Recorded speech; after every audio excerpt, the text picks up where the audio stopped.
কেন বা এত গভীর ভাবে মনোযোগ দেয় কি ভাবছ? একটা কথা ভাবিচ্ছে রে বা, কি কথা? জীবনের সবচেয়ে সেরা অনুভূতি কোনটা জানো? কোনটা?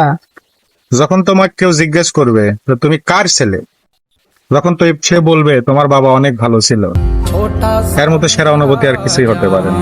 আমি এটাই ভাবতেছি যে যখন আমাদের ছেলে দিলে তাদেরও কেউ জিজ্ঞেস করবে যে তুমি কার ছেলে, তখন তারাও বলবে ওহো তুমি অমুকের ছেলে, তোমার বাবাটা অনেক ভালো ছিল। তাহলে ভাবো আমাদের কতটা না ভালো লাগবে।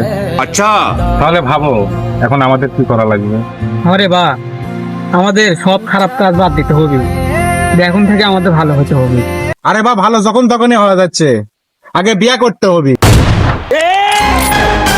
শালার বিয়েটাই হচ্ছে না, দুঃখ কষ্ট লালসা বেদনা সবকিছুই আছে, কিন্তু শালার জীবনে বিয়েই হচ্ছে না।